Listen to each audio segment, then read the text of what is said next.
Hello and welcome to Mystic Ashram. Today I'm going to be reading a final paper from an art history class, which was in 2004.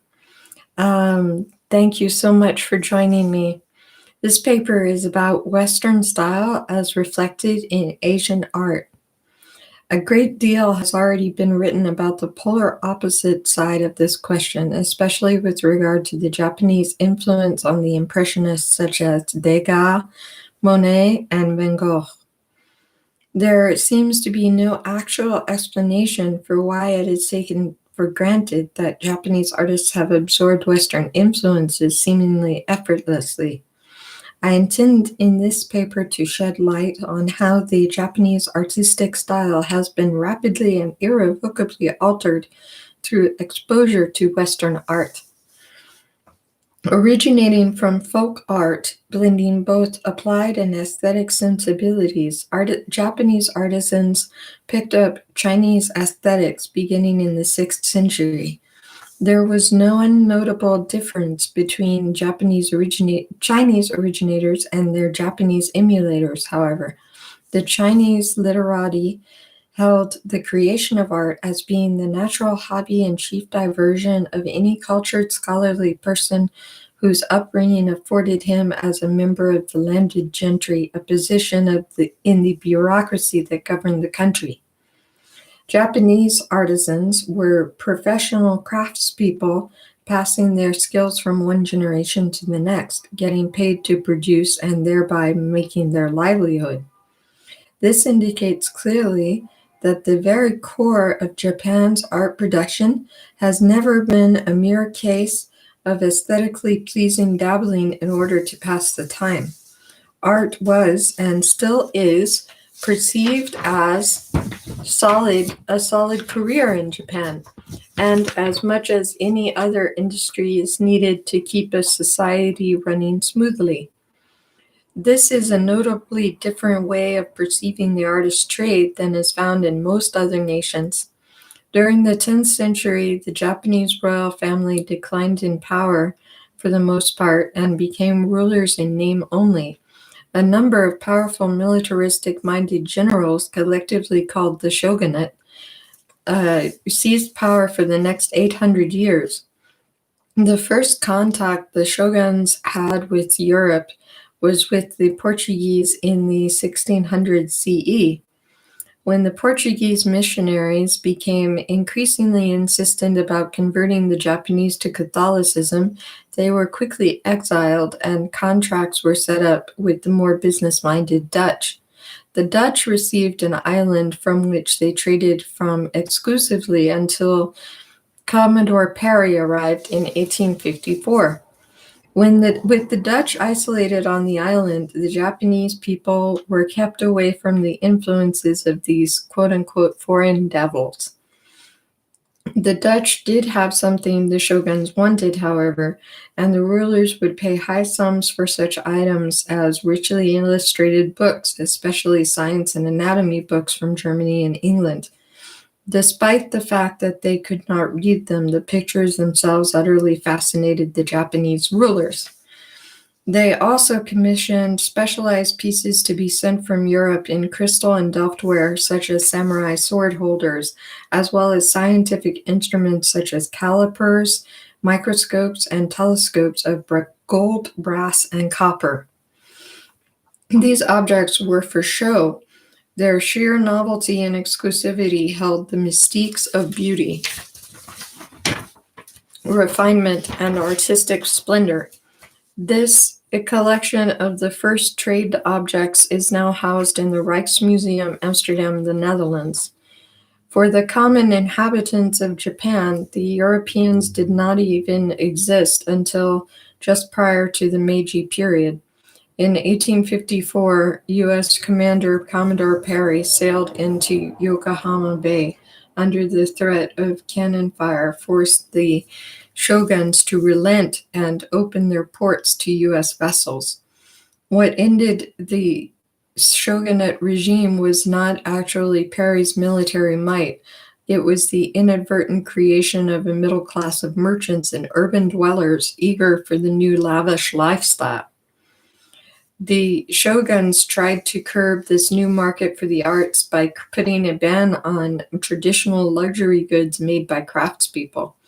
This forced the artists and merchants who sold their wares to skirt the ban by creating not only new design aesthetics, but also an entirely new range of products for mass consumption.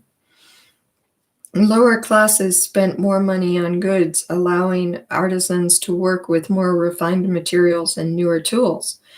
The sales of these contraband wares made the merchants so wealthy that they soon chose to ignore the shogun's rules entirely.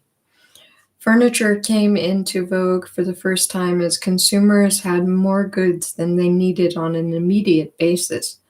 Shop owners also had so many wares they needed some way to display and organize them for the first time. Prosperity and the excitement of a new era were felt throughout the country as the date grew ever nearer for the crowning of the 18-year-old emperor in October 1868, marking the official beginning of the Meiji Restoration. In keeping with the growing trends towards urbanization, the emperor immediately moved the royal capital to Edo Palace in what is now Tokyo. The city was notably where the last shogun fell from power, and it rapidly became a nucleus of change. Perceived as a symbol of progress, Tokyo was to play a major part in this imperial subsidizing of the art world and establishment of artists' organizations and schools. So eager were the Japanese people to move on in the future of design that for a period of 25 years there was a notable backlash against traditional artistic aesthetics and methods. Feudal art collections were put into the care of retainers and sold at bargain prices to American museums in Boston and Washington, D.C., creating the Freer and Fenollosa collections. Even Hokusai's famous waves and volcano woodblock scenes were deemed inconsequential. Traditional Japanese ceramics were relegated primarily to being cheap tourist exports during this time. The sales of these items was fueled by Gilbert and Sullivan's huge success, the Mikado. While it had taken the Japanese centuries to integrate Chinese culture into their own, in a quarter of a century, their own traditional art forms were driven nearly to extinction in favor of all forms Western. To quote from Japanese design, this led to only the adoption of outward forms devoid of their social, philosophical, and aesthetic underpinnings. This statement is highly significant because such adoptions are an inherent result of any cross-cultural exchange. In 1873, a delegation of officials, craftsmen, and students represented the entire nation for the first time at the World's Fair in Vienna. They brought with them 6,668 categorized objects. It was a huge success in terms of the high amount of interest they generated and the new concepts to which they were exposed. New words had to be coined in Japanese because the concept that fine art and applied arts were two separate things had never occurred in Japanese thought. Similar to the African view of art, they had never previously separated art to be looked at from art to be regularly used. Art as an aesthetic form was a very new and very Western concept. In 1872, rail service began between Tokyo and Yokohama with stations of Western Victorian architecture. That year, fire destroyed 1,000 houses in the Ginza district, the area of Tokyo known for its geisha artisans and its tea houses, the inner sanctum of traditional arts within Tokyo itself.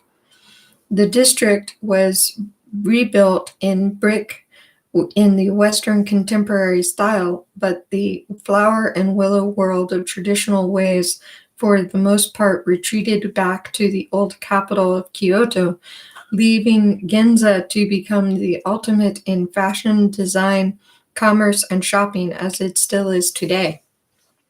The Kyoto National Museum was modeled on the height of Victorian style, and even the royal palace itself exemplified the epitome of European architecture. Many Westerners are to be thanked for the remaining links to Japan's past artistic achievements. Dr. Gottfried Wagner encouraged artisans involved already with ceramics and textiles to focus upon these strengths as opposed to concentrating on machinery or industrialized products too early in their modernization. The most seminal foreigner in the art world of Japan was the American Ernest Fenollosa, who cautioned the Japanese during the turn of the century against abandoning their traditional crafts altogether. Their extinction was a very real possibility due to their fixation with being ultra-modern. Because of his concerns, a National Treasure Trust was established to preserve traditional creative ways that were in danger of dying out. By the 1920s, many art schools were springing up in urban areas. These were the first coeducational higher education schools. This encouraged the art world in Japan to be even more forward-thinking again and egalitarian. A slew of art periodicals and trade journals appeared also around this time. This further improved communication within the artistic field as opposed to other career paths. A major facilitator of this was the movable type press and the lithograph, both of which were introduced from the West. The 1920s were a very seminal period for Japanese artists who left the country in droves to explore foreign movements. French Cubism, Italian Futurism, and Russian Constructivism all had a large impact on this generation. The most notable influence, however, was the German school of Deutscher Werkbund and its form of Bauhaus. It is presumed by art historians that the concept of Bauhaus meshed with the inherent Japanese aesthetic of form and function in equal measure, equating beauty. Notably, with the understated approach contributed to the reintegration of both applied art and fine art. These schools had been the norm prior to the introduction of Western techniques and viewpoints.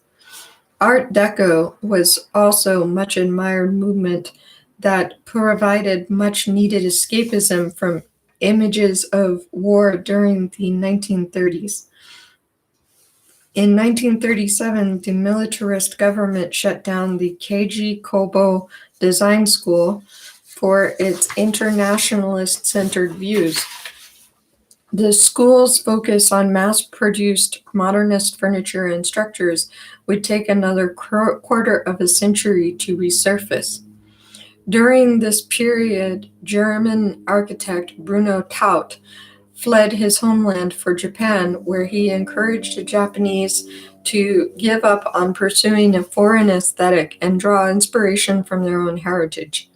During his 3 years in Japan, he wrote a nationwide best-selling book espousing this view and designed over 600 objects in the workshop of Sendai. Artist Isamu Kenmochi later said of the visit, "For that short period of time, the modernist movement was alive directly in Japan and planted the seeds of a tradition that we could not deny later on in our careers." This statement makes it clear that the nation's artists gravitated to all things new like moths to flame. During World War II, a great number of Western artists were invited to speak and present their works in Japan. All of them held the traditional works of the nation in high regard and believed the newer attempts to be pale shadows of their predecessors. Rationing of materials such as leather, rubber, and metal did not help with the creation of new forms to be proud of. Artists were forced to work with materials like fish skins and plywood, developing new techniques with astonishingly positive results. When the war was over, there was the ultimate test. A huge provisional government was set up in bringing waves of Americans, all of whom needed housing, furniture, ceramics, clothing, and all manners of goods. In all, 200,000 households had to be established immediately. 30 prototypes of furniture pieces were created, and 950,000 pieces were manufactured during this next 3 months. Toshiba made coffee makers and washing machines. Mitsubishi made refrigerators. Nissan and Toyota made cars. But all of these manufacturers had one thing in common. They all had the designers and artisans to see their way creatively through the crisis. The Japanese concept of wa, or harmony, absorbing influences and seeing a crisis as being an opportunity, once again came to the fore in the 1950s when fears were raised by other nations concerning piracy of creative works. This led to the trade organization JETO, setting up branches in various countries as a kind of public relations industry agency and monitoring organization to subdue these concerns. The 1960s brought both internationalism and Fluxus into the art equation. The global perspectives of these two movements fit in with the times. Pacifism, abstract imagery, and multimedia installations were very important to artists involved with these offshoots of the bohemian and beat aesthetics, such as Tokyo, New York artist Yoko Ono.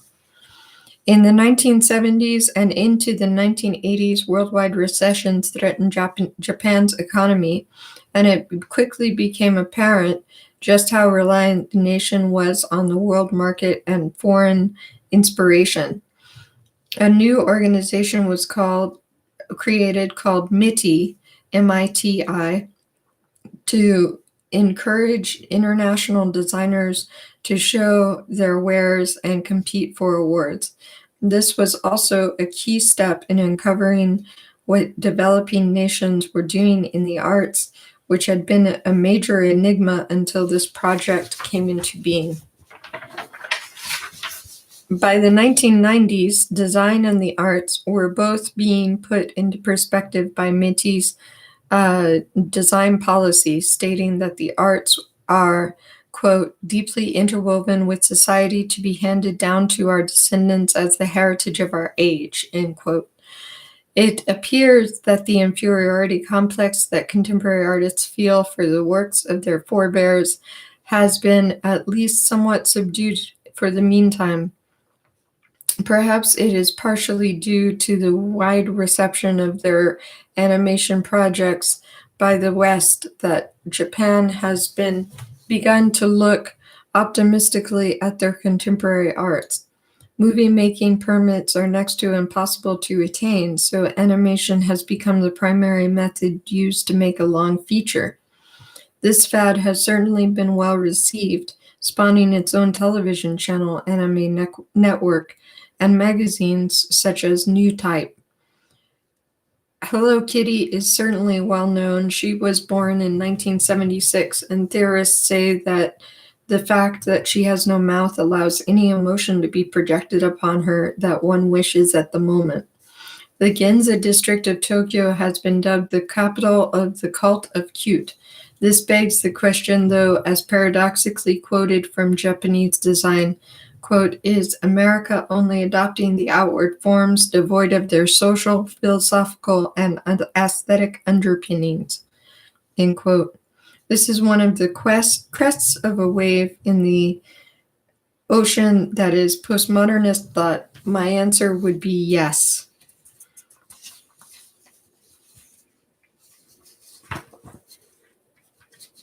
America is only adopting the outward forms, but doesn't understand the social, philosophical, and aesthetic underpinnings of Japanese cuteness entirely. That was my summation with that paper. Thank you so much for listening in. I hope you've enjoyed today's reading, and it's my pleasure to read for you. And I had to write these papers, and so I might as well read them now. And share them. Thank you so much for tuning in and liking and sharing and subscribing on my videos. It means the world to me. I love this interaction. And I wish you many, many blessings.